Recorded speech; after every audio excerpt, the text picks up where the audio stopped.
नमस्कार। तो स्वागत है आप सभी का पीवीएस न्यूज हिंदी पर। तारीख 14 जुलाई 2024, दिन रविवार, हिंदी तिथि आषाढ़ शुक्ल पक्ष की अष्टमी। तो आइए सबसे पहले बात करते हैं आज की मुख्य खबरों की हेडलाइन पर। उसके बाद उस पर विस्तार से चर्चा करेंगे।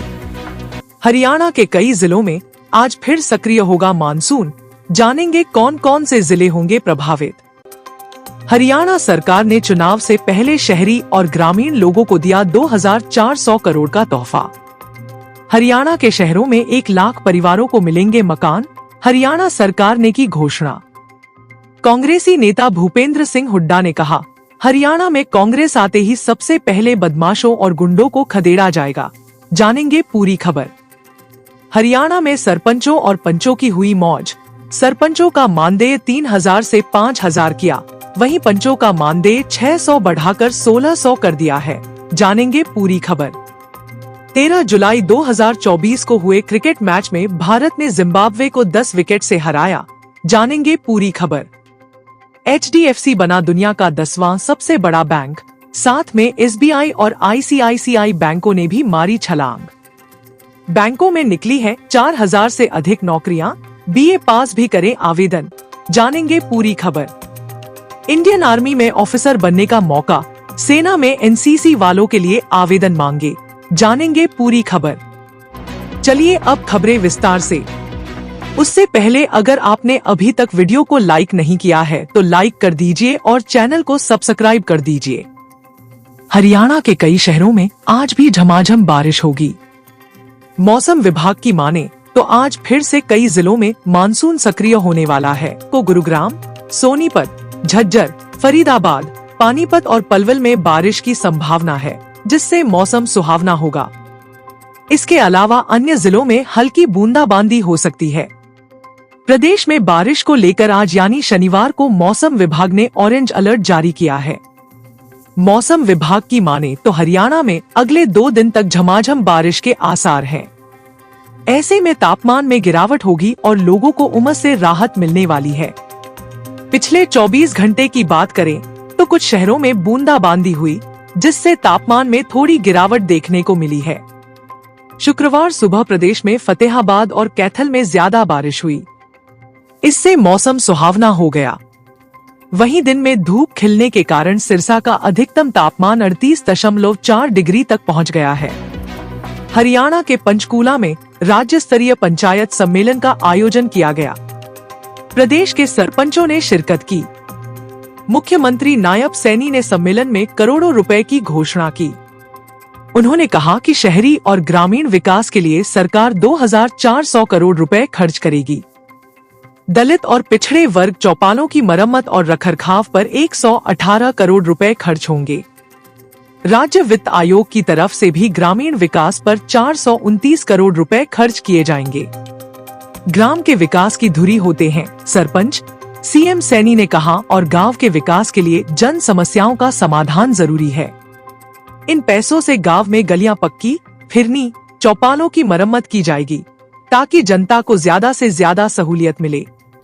आज के सम्मेलन में सरपंचों ने अपने मानदेय बढ़ाने की बात की थी, जिसे सरकार ने बढ़ाकर 1.5 गुना कर दिया है। पंचायती जमीन पर 20 साल पुराना कब्जा भी मिलेगा। बाजार मूल्य के बराबर धनराशि सरकारी खजाने में करवानी होगी जमा। समाज के आर्थिक रूप से कमजोर वर्ग EWS को किफायती आवास उपलब्ध करवाने के लिए हरियाणा सरकार ने मुख्यमंत्री शहरी आवास योजना की नीति को मंजूरी दे दी है।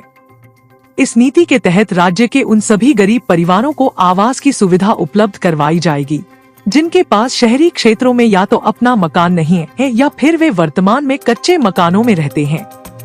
शुरुआत में इस योजना के तहत 1 लाख आर्थिक रूप से कमजोर परिवारों को आवास उपलब्ध करवाए जाएंगे। इसके लिए परिवार पहचान पत्र में सालाना आय 1.80 लाख से कम होनी चाहिए और परिवार के किसी भी सदस्य के पास पक्का मकान नहीं होना चाहिए। यह निर्णय आज मुख्यमंत्री नायब सैनी की अध्यक्षता में हुई हरियाणा मंत्रिमंडल की बैठक में लिया गया। हरियाणा में बढ़ते अपराधों को लेकर प्रदेश के पूर्व मुख्यमंत्री भूपेंद्र सिंह हुड्डा ने सरकार पर बड़ा हमला बोला है। उन्होंने कहा कि हरियाणा देश में सबसे असुरक्षित राज्य बन गया है सरकार क्राइम कंट्रोल नहीं कर पा रही है। इस दौरान उन्होंने अग्निवीर योजना को तत्काल प्रभाव से वापस लेने की अपील की। उन्होंने कहा कि कांग्रेस की सरकार आते ही सबसे पहले बदमाशों को हरियाणा से खदेड़ा जाएगा। पूर्व सीएम हुड्डा ने आगे कहा कि बढ़ते अपराधों के चलते प्रदेश के युवा बेरोजगार हो रहे हैं। आपराधिक घटनाओं के चलते प्रदेश में निवेश नहीं हो रहा है। कांग्रेस प्रदेश में हरियाणा मांगे हिसाब अभियान चलाकर बीजेपी से 15 सवाल पूछेगी, जो भ्रष्टाचार, बेरोजगारी, बढ़ते अपराध, महंगाई और विकास कार्यों को लेकर होंगे। बीजेपी से सवाल करेगी कि 10 साल के कार्यकाल में उन्होंने कौन से विकास कार्य किए। विधानसभा चुनाव से पहले हरियाणा सरकार ताबड़तोड़ घोषणाएं कर रही है। सरपंचों को 21 लाख तक ई टेंडरिंग के बिना विकास कार्य करवाने की छूट के साथ अब मानदेय को लेकर नायब सरकार ने बड़ी घोषणा की है। पूर्व सरपंचों को भी मुख्यमंत्री नायब सिंह सैनी ने पेंशन देने की घोषणा की है। मुख्यमंत्री नायब सैनी ने सरपंचों की मांग गंभीरता से लेते हुए उनका मानदेय बढ़ा दिया है। यही नहीं, निकायों के प्रतिनिधियों के लिए भी मानदेय और पेंशन की घोषणा की है। सीएम ने कहा कि 4 जून 2019 से भूतपूर्व सरपंचों को 1500 रुपए प्रतिमाह पेंशन दी जाएगी। इसके अलावा सरपंचों का मानदेय 1.5 गुना बढ़ा दिया गया है।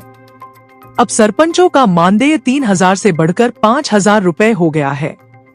वहीं पंचों का मानदेय 600 से बढ़ाकर 1600 रुपए कर दिया है। वहीं निकायों के प्रतिनिधियों को सीएम सैनी ने सौगात दी है। अब से जिला परिषद के अध्यक्षों की पेंशन 2000 से बढ़ाकर 3000 रुपए कर दी गई है। यशस्वी जायसवाल और शुभमन गिल की शानदार साझेदारी के दम पर भारतीय टीम ने जिम्बाब्वे को 10 विकेट से हरा दिया है। वहीं भारत ने लगातार 3 मैच जीतकर सीरीज पर भी अपना कब्जा कर लिया है।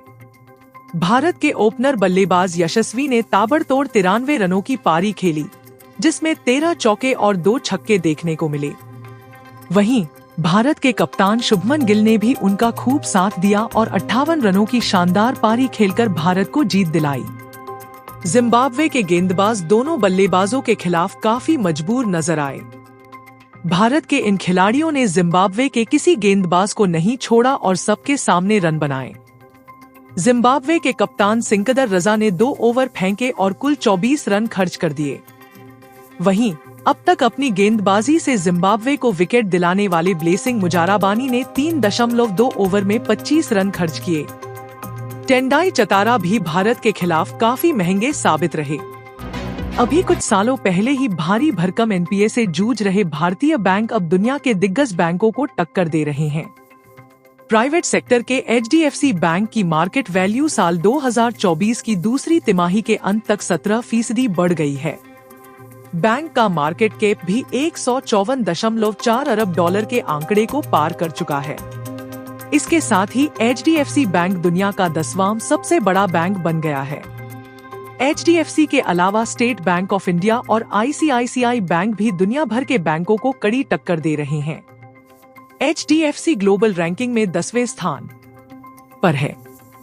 ग्लोबल डेटा के आंकड़ों के अनुसार एचडीएफसी, एसबीआई और आईसीआईसीआई बैंक भारत के 3 सबसे ज्यादा लोन बांटने वाले बैंक हैं। इन तीनों ही बैंकों की मार्केट कैप में जून में समाप्त हुई तिमाही में बढ़ोतरी दर्ज की गई है। इसके चलते ग्लोबल रैंकिंग में भी ये तीनों बैंक लगातार ऊपर गए हैं। एचडीएफसी बैंक रैंकिंग में 3 नंबर ऊपर जाकर 10वें स्थान पर पहुंच गया है। अगर आपने ग्रेजुएशन कर लिया है और सरकारी नौकरी की तलाश कर रहे हैं, तो यह खबर आपके लिए है। खास तौर से जो युवा बैंक में नौकरी करना चाहते हैं, उनके लिए यह खबर काफी अहम है। कई बैंकों में वैकेंसी निकली है। Punjab national bank, bank of Maharashtra, Indian bank और यूको बैंक में वैकेंसी निकली है। ऐसे में जो भी युवा आवेदन करना चाहते हैं, वे इन बैंकों में अप्लाई कर सकते हैं। पंजाब नेशनल बैंक में 2700 पदों पर भर्ती होनी है, जिसके लिए आवेदन प्रक्रिया शुरू हो गई है। ऐसे में जो भी उम्मीदवार आवेदन करना चाहते हैं, वे बैंक की आधिकारिक वेबसाइट pnbindia.in के जरिए आज 14 जुलाई तक ऑनलाइन आवेदन कर सकते हैं। एप्लीकेशन प्रोसेस 30 जून से शुरू हो चुका है। बैंक ने वेबसाइट पर डिटेल नोटिफिकेशन भी जारी किया है। पीएनबी बैंक में ये पद अप्रेंटिस के तहत भरे जाएंगे। जिसके लिए उम्मीदवारों को मान्यता प्राप्त विश्वविद्यालय से किसी भी स्ट्रीम में ग्रेजुएट होना जरूरी है। भारतीय सेना में नौकरी करने का हर किसी का सपना होता है। अगर आपका भी यही सपना है और आपके पास एनसीसी सर्टिफिकेट है तो यह खुशखबरी आपके लिए है। भारतीय सेना में short service commission NCC special entry scheme 57वें कोर्स भर्ती का नोटिफिकेशन जारी किया गया है। ऐसे में जो भी उम्मीदवार इच्छुक हैं, वे आवेदन कर सकते हैं। आवेदन की प्रक्रिया शुरू हो गई है, जो अगले महीने 9 अगस्त तक जारी रहेगी। इस भर्ती का आधिकारिक नोटिफिकेशन इंडियन आर्मी की ऑफिशियल वेबसाइट पर जारी हो चुका है। स्पेशल एंट्री स्कीम 57वां कोर्स अगले साल अप्रैल 2025 में शुरू होगा। खास बात यह है कि इन पदों के लिए महिलाएं और पुरुष दोनों ही आवेदन कर सकते हैं। इसमें कुल 76 पदों पर भर्ती होनी है, जिसमें 70 वैकेंसी पुरुषों के लिए होंगी, वहीं महिलाओं के लिए 6 वैकेंसी हैं। इन पदों पर आवेदन करने के लिए उम्मीदवारों का अविवाहित होना जरूरी है। आज के लिए खबरों में इतना ही। कल फिर मुलाकात होगी ऐसी ही बेहतरीन खबरों के साथ। धन्यवाद। आपका दिन शुभ हो।